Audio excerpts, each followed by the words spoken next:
নমস্কাৰ মৰমৰ ছাত্ৰ ছাত্ৰীসকল মই প্ৰাঞ্জল আৰু তোমালোক আটাইকে ইকক্সলৈ স্বাগতম ছাত্ৰ ছাত্ৰীসকল যোৱাটো ক্লাছত আমি শিকিলো ভাৰতীয় আৰু আন্তৰ্জাতিক পদ্ধতিত কেনেদৰে আমি সংখ্যাবোৰ পঢ়িম তথা লিখিম আৰু লগতে কেনেকৈ আমি উপযুক্ত স্থানত কমাবোৰ বহুৱাম নহয় জানো তেনেহলে ছাত্ৰ ছাত্ৰীসকল আজিৰ ভিডিঅটোত আমি কৰিবলৈ গৈ আছো আমাৰ অনুশীলনী অংক কিছুমান আহা তেন্তে ছাত্ৰ ছাত্ৰীসকল তোমালোকেও বহি কলম লৈ সাজু হৈ লোৱা আহা প্ৰথম প্ৰশ্নটো কি দিছে চোৱাচোন প্ৰথম প্ৰশ্নটো দিছে যে কমা ব্যৱহাৰ কৰি তলত দিয়াবৰ অংকৰে লিখিব দিছে তো প্ৰথমতে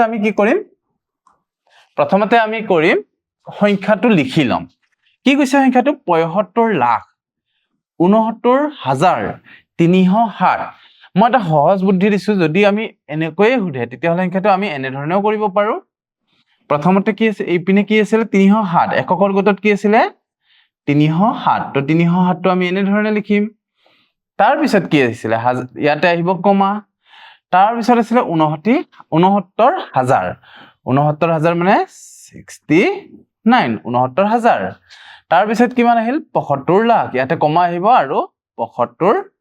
লাখ তো এনে ধৰণে আমি উপযুক্ত স্থানত কমা দি সংখ্যাটো লিখিব পাৰো এতিয়া এই সংখ্যাটো চাচোন হৈছে নে নাই ৭৫,৬৯,৩০৭ নিশ্চয় বুজি পাইছা ছাত্ৰ ছাত্ৰীসকল আৰু তোমালোকে যদি ইচ্ছা কৰে ডাইৰেক্টলিও লিখি দিব পাৰা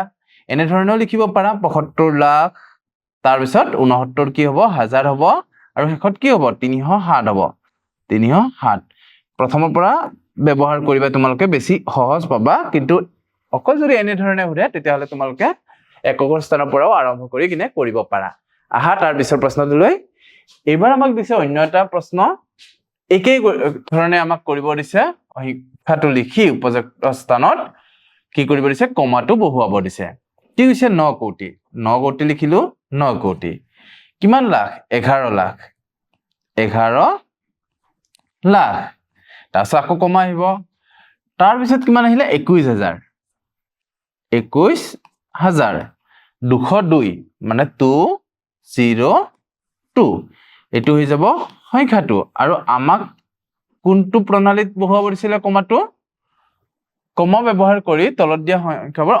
অংকৰে লিখা ইয়াত আমাক ভাৰতীয় প্ৰণালীত কৈছে গতিকে আমি ভাৰতীয় প্ৰণালীত আমি কমাবোৰ দিব লাগিব যদি আমাক খুদে আন্তৰ্জাতিক প্ৰণালীত তেতিয়াহলে আমি আন্তৰ্জাতিক পদ্ধতিত দিম তাৰ পিছৰ প্ৰশ্নটো চোৱা এবাৰ কৈছে আন্তৰ্জাতিক পদ্ধতিত 50 মিলিয়ন হলে আমি এনেকৈ লিখিম 50 মিলিয়ন ৮০১,০০০ ৮০১ মানে 801 ইমান হাজাৰ তাৰপিছত কমা আহিব 592 592 তো ইয়াত চোৱা কমাবোৰ প্ৰতি তিনিটা অংকৰ মূৰে আছে কিহৰ কাৰণে আছে কাৰণ এইটো আন্তৰ্জাতিক প্ৰণালীত দিছে আমাক আহা তেন্তে ছাত্ৰ ছাত্ৰীসকল তাৰ পিছৰ প্ৰশ্নটো লৈ এইবাৰ আমাক অন্য এটা দিছে চোৱা 58 মিলিয়ন হলে 58 মিলিয়ন কমা কিমান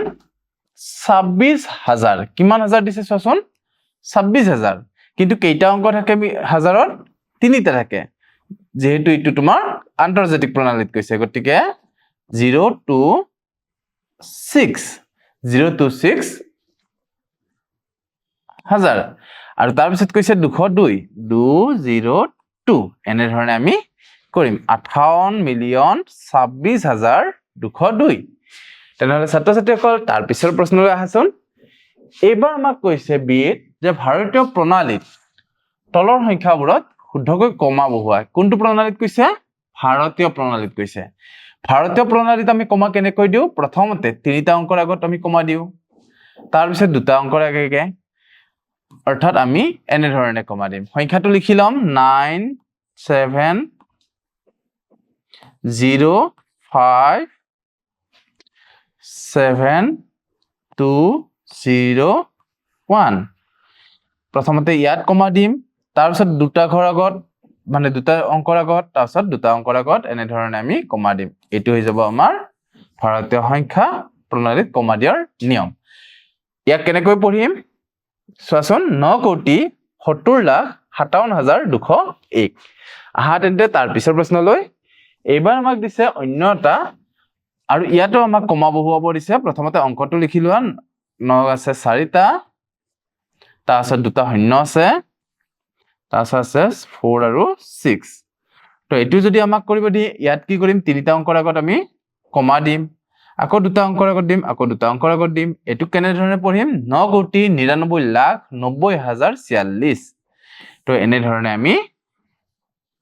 এই সংখ্যাটো কমা বহুৱাম আৰু লিখিম আহা তেন্তে ছাত্ৰ ছাত্ৰীসকল তাৰ পিছৰ প্ৰশ্নলৈ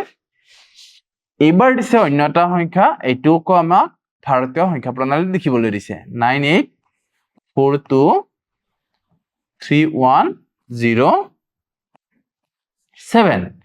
98423107 আচ্ছা এটা এইটো কমা দিব লাগিলে ইয়াতো আমি কি কম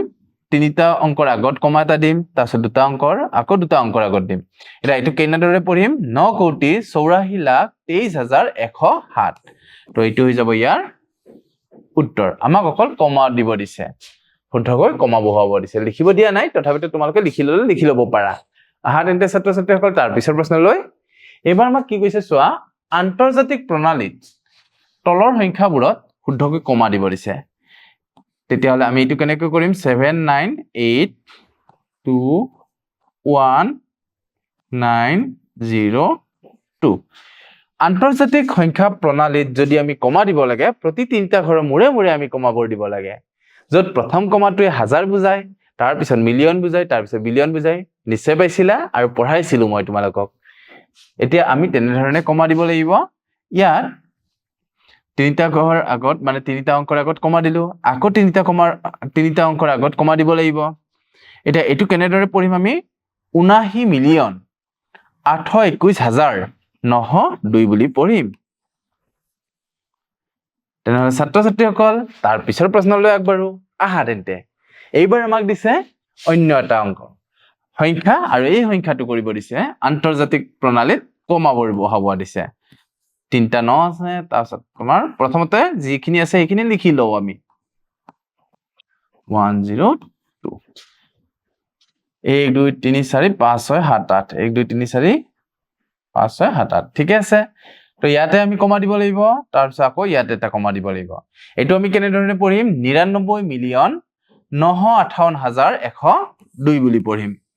এইবাৰ আমাক কৰিব দিছে কিহত আন্তৰ্জাতিক প্ৰণালীত কৰিব দিছে আহা তেন্তে ছাত্ৰ ছাত্ৰীসকল তাৰ পিছৰ প্ৰশ্নলৈ আগবাঢ়ি যাও ইয়াত চোৱা ইয়াত কি দিছে অন্যটা সংখ্যা দিছে 4809438 ইয়াত চোৱা তিনিটা অংকৰ আগত কমাটো দিয়া আৰু তিনিটা অংকৰ আগত কমাটো দিয়া এতিয়া এটো আমি কেনেদৰে পঢ়িম তোমালোকে মোক কোৱাচোন কি বুলি পঢ়িম 48,94,381 বুলি পঢ়িম বুজি পাইছা ছাত্ৰ ছাত্ৰীসকল আহা তেন্তে তাৰ পিছৰ প্ৰশ্নলৈ আমি আগবাঢ়ি যাও আহা এইবাৰ প্ৰশ্নটো দিছে খালি ঠাই পূৰ কৰা যত উপযুক্ত স্থানত কি সংখ্যা বহিব হেতু লিখিব দিছে ইয়াত সুধিছে যে কিমান 10,000 হ'ব এই সংখ্যাটো আছে 1 লাখ ইয়াত প্ৰথমতে 10,000 ৰ স্থানটো চোৱাচোন একক দশক শতক হাজাৰ অযুতটো হৈছে 10,000 ৰ স্থান মানে ইয়ালৈকে এই সংখ্যাটো কিমান পাইছা তুমি 10 পাইছা গতিকে ইয়াত আমি লিখিম 10 10,000 হলে কিমান পাও আমি 1 লাখ পাও তেনে ধৰণে ইয়াত কিমান হ দিছে ইয়াত শতকৰ স্থান চোৱাচোন একক দশক শতক এটা শতকটোক চিন দি কিনে ইয়াৰ পৰা ইয়ালৈকে এই সংখ্যাটো কিমান দেখা পাইছা 1000 দেখা পাইছা অৰ্থাৎ ইয়াত কিমান হ'ব 1000 হ'ব মানে 1000 খন 100 টকীয়া নোট যদি তুমি জমা কৰি দিছা তোমাৰ কিমান টকা হ'ব 1 লাখ টকা হ'ব তাৰ পিছত চোৱা কিমান 10 হ'ব ইয়াত চোৱা 10 যদি সুধিছে দশকৰ স্থানত যোৱা ইয়াত দশকৰ স্থান হৈছে গতিকে ইয়াৰ লগত আমাৰ কিমান পাইছো 10,000 পাইছো মানে ইয়াত আমি লিখিম 10,000 2 3 তো 10,000 10 হলে কি হ'ব তোমাৰ 1 লাখ হ'ব মানে তোমালোকক যে কেতিয়াবা দোকানত যাব দিয়ে বা স্কুলত আহতে কেতিয়াবা 10 টকীয়া নোট দিয়ে ন সেই 10 টকীয়া নোট যদি তুমি 10,000 খন জমাই দি দিয়া তোমাৰ কিমান টকা হৈ যাব 1 লাখ টকা হ'ব তেনেহলে আহা ছাত্ৰ ছাত্ৰীসকল তাৰ পিছৰ প্ৰশ্নলৈ আগবাঢ়ি যাও এইবাৰ আমাক কি দিছে চোৱাচোন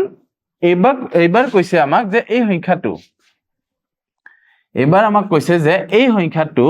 ইয়াত আমি কেনে ধৰণে লিখিম প্ৰথমতে এককৰ স্থানত চোৱা এককৰ স্থানত কিমান আছে 2 গতিকে ইয়াত এককৰ আমি লিখিম 2 লগত 1 পূৰণ কৰিম 2 * 1 = 2 দশকৰ স্থানত আছে 9 9 লগত 10 এটা পূৰণ কৰি দিয়া 9 * 10 = কিমান হৈ যাব 90 হৈ যাব শতকৰ স্থানত আছে 9 গতিকে 9 লগত যদি 100 এটা পূৰণ কৰি দিয়া কিমান হ'ব 900 হৈ যাব তেনে ধৰণে 5ৰ স্থানটো হৈছে 1000 5ৰ লগত যদি 1000 এটা পূৰণ কৰি দিয়া 5000 হৈ যাব তেনেকৈ 3ৰ স্থানটো হৈছে 10000 বা অযুত গতিকে 3ৰ লগত আমি 10000 পূৰণ কৰি দিলে কিমান হ'ব 30000 হৈ যাব তেনেকৈ যদি তুমি চোৱা 4ৰ স্থান হৈছে লাখ আৰু 4ৰ লগত যদি 1 লাখ পূৰণ কৰি দিয়া তেতিয়াহলে 4 লাখ হৈ যাব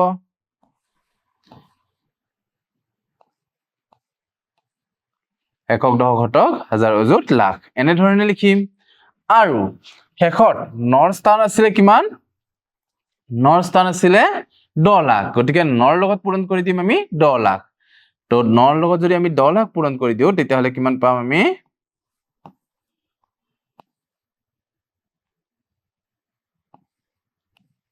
একক দশক শতক হাজাৰ অযুত লাখ মানে 90 লাখ পাম ঠিক আছে তো এনে ধৰণে আমি এই সংখ্যাটো ক'ব পাৰো নিশ্চয় বুজি পাইছা ছাত্ৰ ছাত্ৰীসকল তেনেই সহজে আমি এটো কৰিলো ইয়াত লগতে এটো চাবা যে এই শূন্যৰ সংখ্যাটো ইয়াত কেইটা আছিল 6টা আছিল ইয়াত সব 5টা ইয়াত 4টা ইয়াত 3টা 2টা এটা আৰু ইয়াতে নাই ক্ৰমান্বয়ে কমি কমি আহিছে আহা তেন্তে ছাত্ৰ ছাত্ৰীসকল তাৰ পিছত আমাক কি প্ৰশ্ন দিছে চাও আৰু কৰিবলৈ চেষ্টা কৰো আহা এবাৰ আমি আহি পালো 1ৰ ই 1ৰ ইত কৈছে তলৰ আস্তনা অংককেইটাৰ ভাৰতীয় আৰু আন্তৰ্জাতিক পদ্ধতিত স্থানীয় মান লিখা ভাৰতীয় পদ্ধতি আমি ইয়াতে লিখিম ভাৰতীয় পদ্ধতিত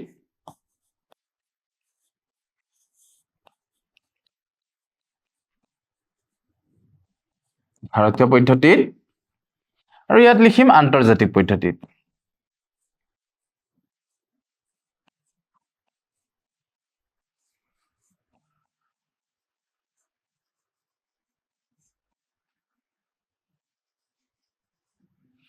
ভাৰতীয় পদ্ধতিত কি সংখ্যাৰ কথা কৈছে চাচোন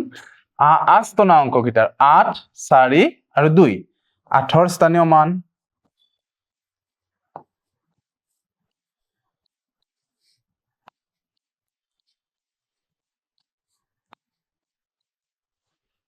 তেনেকৈ ইয়াতো আমাক 8ৰ স্থানীয় মান সুধিছে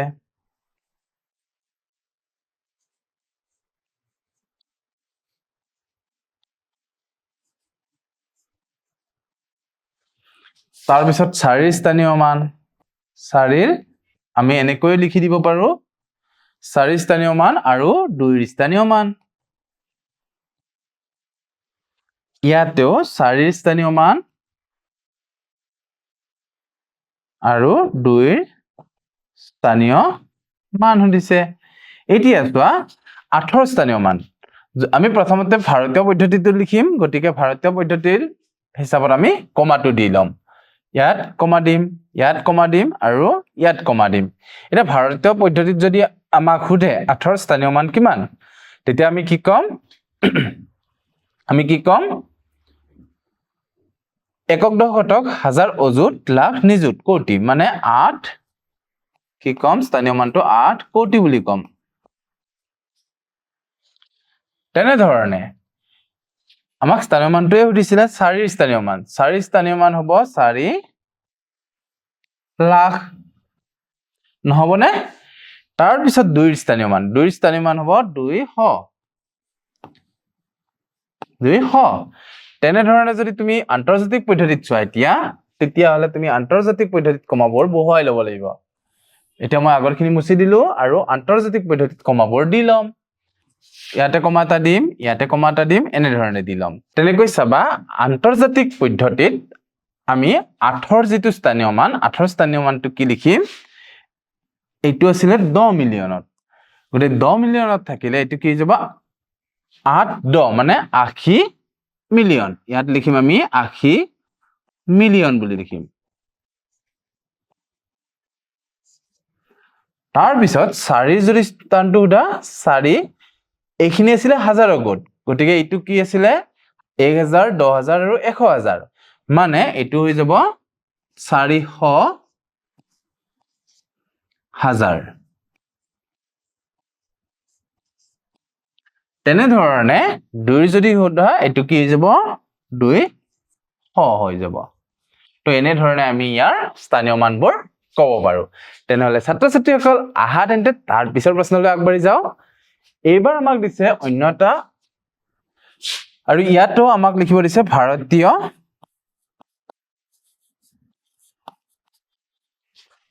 পদ্ধতি বা প্ৰণালী আৰু আন্তৰ্জাতিক প্ৰণালী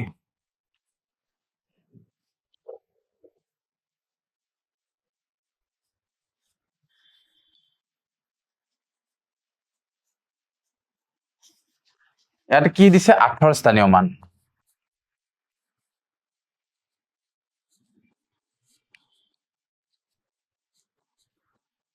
18 স্থানীয় মান হৈ যাব যদি আমি ভাৰতীয় প্ৰণালী চাও একক দশক ঘটক হাজাৰ অযুত মানে 8 অযুত হৈ যাব তেনেধৰণে নৰ যদি চাও নৰ স্থানীয় মান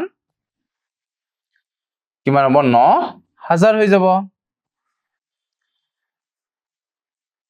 আকৌ আন্তৰ্জাতিক প্ৰণালীত যদি চাও 18 স্থানীয় মান কিমান হ'ব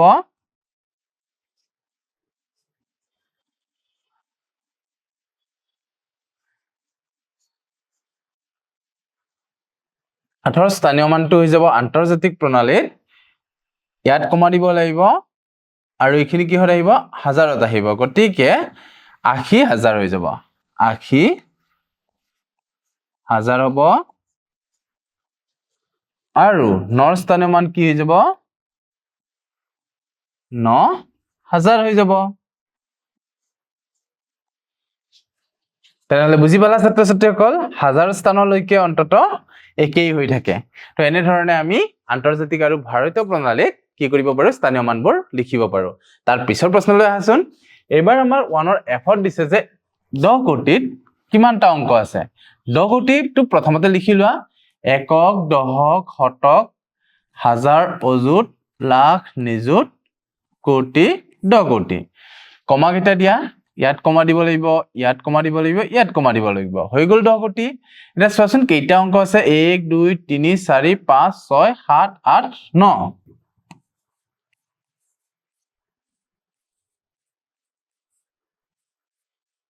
কোটিত কেইটা অংক থাকে 9টা অংক থাকে